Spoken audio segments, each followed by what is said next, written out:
ఆదిలాబాద్ నిర్మల్ జిల్లాలో సీఎం పర్యటన విజయవంతం కావడం సంతోషంగా ఉందన్నారు ఖానాపూర్ ఎమ్మెల్యే వెడ్మబొజ్జు. నిర్మల్ జిల్లా స్వర్ణ ప్రాజెక్టుకు నర్సారెడ్డి పేరు, ఆదిలాబాద్ చినకా కొరాటా ప్రాజెక్టుకు స్వర్గీయ మాజీ మంత్రి రామచందర్ రెడ్డి పేరు నామకరణం చేసినట్లు చెప్పారు. డ్వాక్రా మహిళలకు ప్రభుత్వం 550 కోట్ల రుణాలు మంజూరు చేసిందన్నారు. ఖానాపూర్ నియోజకవర్గంలో 1500 ఎకరాలకు సాగునీరు అందుతుందని చెప్పారు. నాగోబా జాతరకు 22 కోట్లు మంజూరు చేయాలని సీఎం రేవంత్ రెడ్డిని కోరినట్లు తెలిపారు ఎమ్మెల్యే వెడ్మబొజ్జు.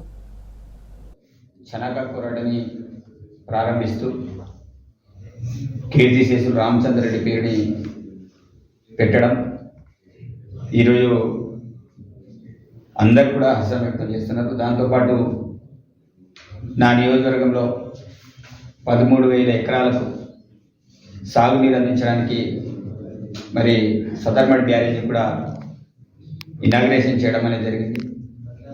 సదర్మట్ బ్యారేజ్ వల్ల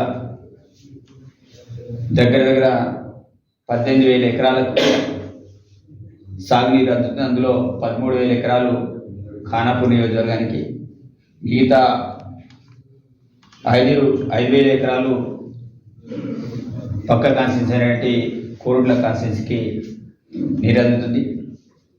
దగ్గర 550 కోట్లకు సంబంధించిన మహిళలకు సంబంధించిన రుణాల్ని మంజూరు చేయడం అనేది జరిగింది.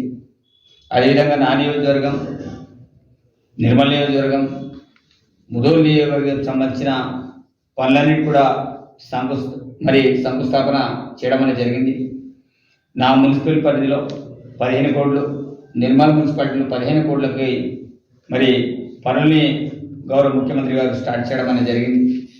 దాంతోపాటు ఏదైతే అడ్వాన్స్ టెక్నాలజీ సెంటర్ని నిర్మాణంలో ఏర్పాటు చేస్తామని మాట ఇవ్వడం అనేది జరిగింది.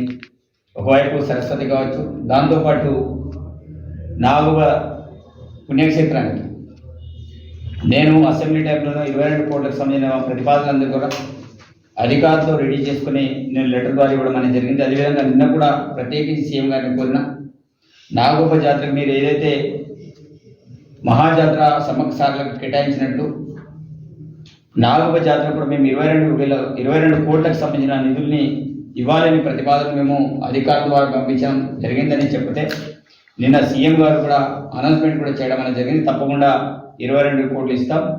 దాంతోపాటు మార్చి కల్లా వస్తానని నాకు కూడా